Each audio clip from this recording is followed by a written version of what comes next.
Capillary technology IPO. आइए इसका review करते हैं कि आखिर इसमें अप्लाई करना सही होगा कि नहीं होगा, क्या लॉन्ग टर्म के लिए अप्लाई करना है कि लिस्टिंग गेन के लिए करना है। आओ पूरा डिटेल जानते हैं। तो डिटेल जानने से पहले हम यहाँ पे शेड्यूल देख लेते हैं, आखिर आईपीओ का डेट वगैरह क्या है। तो आईपीओ ओपन होगा 14 नवंबर को, 18 को क्लोज हो जाएगा। अलॉटमेंट की बात करें तो 19 को अलॉटमेंट आएगा, और यहाँ पे रिफंड की बात करें 20 को। लिस्टिंग की बात करें तो लिस्टिंग आपका हो जाएगा 21 नवंबर को। तो इस आईपीओ का 21 नवंबर को लिस्टिंग हो जाएगा। अब यहाँ पे हम बात कर लेते हैं इसकी प्राइस वगैरह की। तो आईपीओ का फेस वैल्यू देखो 2 रुपए पर शेयर है। प्राइस बैंड की बात करें तो 549 से 570 का प्राइस बैंड रखा गया है, जो कि ज्यादा है। अभी मैं आपको दिखाऊंगा क्यों ज्यादा है, सब कुछ बताऊंगा।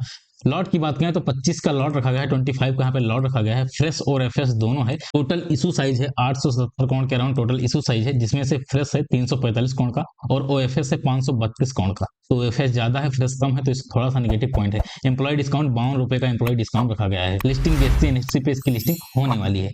अब देखो रिजर्वेशन की बात करें, QIB के लिए 75% का रखा गया है, रिटेल के लिए 10% का है, या रिटेल के लिए कम है। NIA की बात करें तो इसमें 15% का है। अब बात करते हैं एक लॉट के लिए कितना इन्वेस्ट करना होगा। तो एक लॉट के लिए आपको 14,425 रुपए इन्वेस्ट करना होगा। अब आपको जितना भी लॉट लेना है उसके अकॉर्डिंग अपना कैलकुलेट कर लेना कि आपका कितना पैसा लगने वाला है। अब यहाँ पे आओ बात करते हैं कंपनी करती क्या है। कंपनी का अबाउट सेक्शन है, पूरा जान लेते हैं। तो यहाँ पे देखो बहुत सारी चीजें लिखी हैं, और सिंपल यहाँ पे मैं सिंपल जो है लेकर आया हूँ स्क्रीनशॉट। यहाँ पे मैं आपको बता देता हूँ कंपनी करती क्या है। कंपनी देखो एक बेंगलुरु बेस्ड SaaS यानी सास कंपनी है। ये क्या होता है, सॉफ्टवेयर एज सर्विस करके एक चीज होता है जिसको सास बोलते हैं। तो ये क्या करती है, कस्टमर लॉयल्टी ऑटोमेशन सॉफ्टवेयर बनाती है। CRM ये सारा कुछ ये सॉफ्टवेयर बनाती है। इनका फोकस जो है बिजनेस टू बिजनेस है दोस्त। इसका फोकस क्या है, बिजनेस टू बिजनेस इसका फोकस है। रिटेल, FMCG, एनर्जी और हॉस्पिटैलिटी सेक्टर में ब्रांड्स के लिए AI बेस्ड कस्टमर इंगेजमेंट और लॉयल्टी प्लेटफॉर्म बनाती है। इतना सिंपल मतलब समझो। मेजर क्लाइंट की बात करें तो टाटा, डोमिनोज, सेल, जॉकी, पूमा वगैरह इनके हैं। 30+ कंट्री में है, तो ये बहुत ही इंपॉर्टेंट पॉइंट है। ग्लोबली कंपनी फैली हुई है।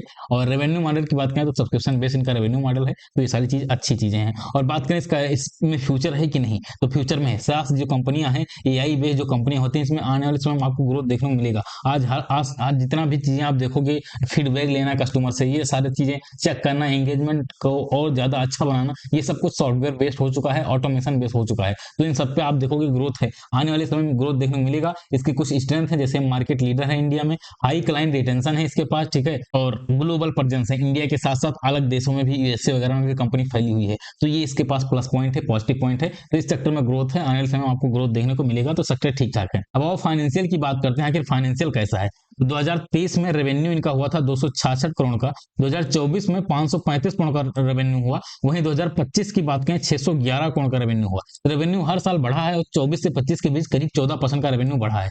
प्रॉफिट की बात करें 2023 में लॉस में थी, 2024 में लॉस में थी, 25 में जस्ट प्रॉफिट में आई है, 14 करोड़ का प्रॉफिट करी है, करीब 121% से इंक्रीज हुआ है। लेकिन पीछे कंपनी लॉस मेकिंग थी, तो इसका कोई मतलब नहीं है यार। लॉस मेकिंग कंपनी थी और अभी जस्ट प्रॉफिट में आई है, तो अभी स्टेबिलिटी नहीं है। EBITDA वगैरह पहले नेगेटिव था, पॉजिटिव में जाके आया है। नेटवर्थ वगैरह भी देखो 509 करोड़ का नेटवर्थ है, तो नेटवर्थ ठीक ठाक है। रिजर्व की बात करें 149 करोड़ का है। टोटल बोरो की बात करें तो 88 करोड़ का टोटल बोरो है। आओ कुछ इंडिकेटर की मदद से और डिटेल में जानते हैं, लेकिन उससे पहले फाइनेंशियल आपको बता दूं, फाइनेंशियल इसका जो है बेकार है, फाइनेंशियल सही नहीं है। यहाँ पे देखो ROC 2.76% का है, डेट टू इक्विटी 0.18% का है, तो ठीक है। डेट टू इक्विटी 0.18 का है, यानी 0.5 से कम है, शानदार है। डेट टू इक्विटी सही है, मतलब डेट कंपनी पे ज्यादा नहीं है, बढ़िया चीज है। रिटर्न ऑन नेटवर्थ 2.85% बहुत ही कम। पेड मार्जिन 2.37% बहुत कम। EBITDA मार्जिन 13.13% का, ये भी बहुत कम। प्राइस टू बुक वैल्यू 8.87 का है। मार्केट कैप 4,576 करोड़ के अराउंड है। EPS 0.26 बहुत कम। PE की बात करें तो बहुत ही ज्यादा, यहाँ पे PE भी लिखा हुआ है यार, सब कुछ बहुत ज्यादा है। ऑब्जेक्टिव वगैरह यहाँ पे पढ़ लेना यार, अपने ऊपर कंपनी खर्चा करेगी, और बाकी इसमें ज्यादा मतलब नहीं है। ओवरऑल जो है IPO बेकार लग रहा है। आओ यहाँ पे पीयर कंपेरिजन कर लेते हैं एक बार, और उसके बाद हम जानेंगे जो है इसका फंडामेंटल स्ट्रॉन्ग है कि नहीं, लॉन्ग टर्म के लिए करना चाहिए कि नहीं, IPO का प्राइस फेयर है कि नहीं, और उसको जान लेते हैं। EPS देखोगे 1.91 का है, अपने IPO का है 1.91 का दोस्त है। सबसे ज्यादा यहाँ पे आपको एडोबी का देखने को मिलेगा, फिर Salesforce का है, और पीछे वाला ये सब बेकार ही है। नेट एसेट वैल्यू की बात करोगे तो इसका 65 का है। Salesforce का यार बहुत ज्यादा है, और एडोबी का भी ज्यादा है। पी की बात करें तो पी एडोबी का जो है एकदम रीजनेबल है, 28 के अराउंड है, और जबकि Salesforce का भी ठीक ठाक है, बट अपने IPO का तो बहुत ज्यादा है। ओवरऑल देखोगे तो पीयर्स के मामले सस्टेन नहीं कर पा रहे हैं।